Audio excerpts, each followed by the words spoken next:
Hello, my name is Jamie King, and this is my Diversity Awareness Initiative proposal. I'll begin by first talking about the company I have chosen, which is Dick's Sporting Goods. Dick's Sporting Goods was founded in 1948 by a then 18-year-old Dick Stack. He was working at an Army surplus store when his grandmother gave him $300 from her cookie jar and told him to start his own store. So Dick took that money and his super strong work ethic and opened up his very own bait and tackle shop. By 1958, he had expanded the product line to clothing and all things sports related, so what you see in the store today. Now, Dick's Sporting Goods has grown to about 620 stores, and they have over 35,000 employees. Their corporate office is located in Coraopolis, Pennsylvania, and they have locations in China, Hong Kong, and a few locations in South America. All of that makes them one of the largest sporting goods retailers in the world. So a little bit about the history of their diversification. As a large Fortune 500 company, Dick's needed to not only be able to recruit diverse talent to run its stores, but it also needed to be able to appeal to a wide and very diverse customer base. So their human resources department grew from one employee to right now it's over 150 in those 15 years, and I was a lucky member of that team for around 6 years until I left a few months ago. So Dick's does have a designated training and development team, but diversity training was something that was never offered. The stores are generally staffed with diverse employees by nature of having the stores located across the nation. They're in 48 states. But the corporate office and most of the distribution centers are staffed with employees that pretty much match the stats of Pittsburgh, PA. That's the city that they reside just out of. So as per the two charts below, you can see that almost 90% of the residents are white, 72% of the households are religious, and 70% of that whole group is Catholic. And then if you look at the median household income, it's pretty high too at about $73,000. So at Dick's, you'll find a mostly educated male executive staff. They're all white. They're all in their 40s or 50s. And it wasn't even until a few years ago that Dick's added just a single woman to the board of directors. And that was due to some pressure from the outside and stockholders. So they've got a team of leaders that are all the same at corporate, and they're managing a hugely diverse crew of over 35,000 people. Diversity training is something that was very essential for the company. Next, we're going to talk about some interdisciplinary lenses. In preparing this diversity awareness and campaign and training, I wanted to look specifically through the geographical, the sociological, and the biological lenses. The geographic lens is super important as Dick's, like I said, operates in over 48 states, over 4 countries, China, Hong Kong, Chile, Brazil. They're very different. It's super important to recognize and understand the differences people have due to their geographic location. One example that would be touched on in the training is the difference between doing business in the United States in the South and the Northeast. So customers and employees have very different perspectives and expectations of what it means to be customer centric, or really what it means to be from where they're from, so their own personal identity. And education is going to be required to allow leadership to recognize those differences and address them accordingly, as well as the team members themselves. As so many of Dick's employees also, specifically leaders, come from the homogeneous culture where they've not been exposed to other races and other cultures, it's also going to be important to expose them through the sociological lens to those outside cultures. And then lastly, the biological lens is going to address, specific things like age and gender and racial stereotypes to raise awareness around those as well. So the personal identities of all will be celebrated through the different lenses, and each of them are going to have a focus on what the diversity brings to the table when it comes to the success of the business, and then the entire team. Next is my proposed diversity initiative. So it's going to consist of 4 parts.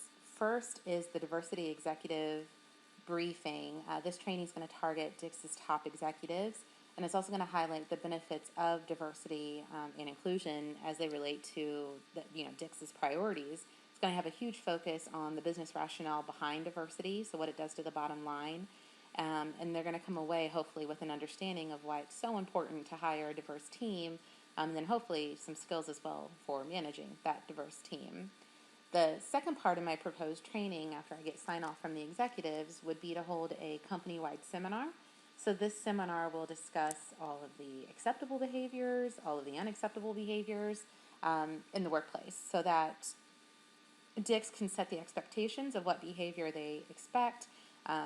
Through this, employees will have a chance to participate in some role playing, and then they'll leave with a really good understanding of what they need to do. Thirdly is a training course offered that will center on unconscious bias, as unconscious bias can affect hiring and roles and promotions all the way through dismissals and customer service, and therefore ultimately sales at the Dix store. This will be a mandatory course for all employees. Employees will get a chance to learn to become more self-aware and hopefully also learn a few tools to overcome or at least filter any of those biases that they may have, so that all current and potential employees can feel welcome and that they're capable of effectively working with all employees and serving all customers. Lastly, I'm going to create a course with a target audience specifically of human resources.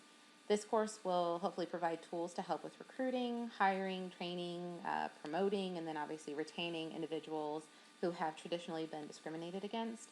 This course will also focus on the severe importance of strict hiring practices. So for instance, what it means to be an equal opportunity employer.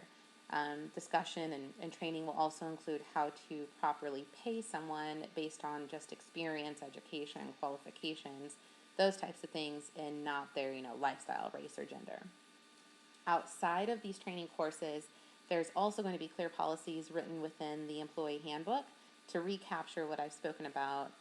Included will also be a complaint resolution process so that employees can feel safe and comfortable in reporting someone or something that violates this new culture of acceptance at Dix.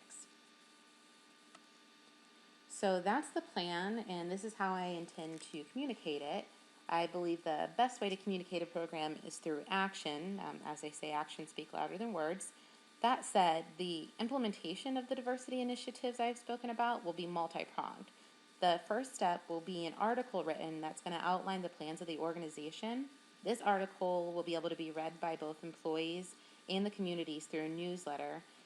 Also included will be an announcement of the new changes within the employee handbook, and employees are going to have to sign off that they have read and reviewed the new changes. There will also be promotion of the company-wide seminar. So the seminar will be held virtually at the Dix distribution centers and through what Dix calls team huddles, at the pre-shift out in the store. The corporate office will hold 3 sessions in which employees can sign up for, whichever one fits their schedule best. For the executive session, the executives will receive calendar invites for their briefing, and then the rest of the courses for the bias and human resources training is just going to be offered through the Dix Sporting Goods, what they call the LMS or Learning Management System.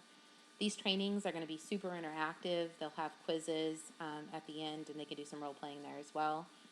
All the courses will be tracked and required, and managers will be notified if they have any team members that haven't yet taken the courses. Outside of specific trainings, a bigger diversity awareness will also take place. So human resources will work closely with marketing to ensure branding is consistent and follows the new diversity initiatives. For instance, they can have multi-ethnic and aged people in the marketing campaigns. For the biological lens, and sports will be reflected in the South as well as the North for the geographic approaches, and the theme throughout will be viewed through the sociological lens, in that all employees and customers must first come from that place of acceptance and understanding. So there will be some obstacles in communicating the new initiatives. The one I see as the biggest will be just the sheer amount of time it's going to take for employees to go through the diversity sessions. If they're doing learning work, they're obviously not out on the floor selling product and cleaning and whatnot. So cost-benefit analysis will definitely have to be done to show the ROI of the training sessions. Also difficult will be just the logistics of getting 35,000 people to complete training when most of them are in the field and they're going to have to share computers. So some employees may also not be motivated to actually change. The trainings and the communication strategies are going to have to connect the dots for them to show that this will make them a better person and therefore more successful. That is it for the communication strategy. The next are my hopeful outcomes, and then the benefits and some additional challenges that I feel like I'm going to hit. The purpose of the four-pronged diversity training that targets all of DIC's employees in the communities in which they reside is to really create and maintain a positive work environment where similarities and differences are valued and utilized. I want DIC's employees and the future employees to move beyond just tolerance and move to where they actually embrace and celebrate all of the differences. That said, there's absolutely going to be some challenges. As DIC's operates in states across the country as well as China and South Africa, there's going to be some cultural and language barriers that will need to be overcome. Another challenge to overcome those employees or community members that are resistant to change. They may not recognize that the world is changing, and to remain competitive in the global market, these types of changes are needed.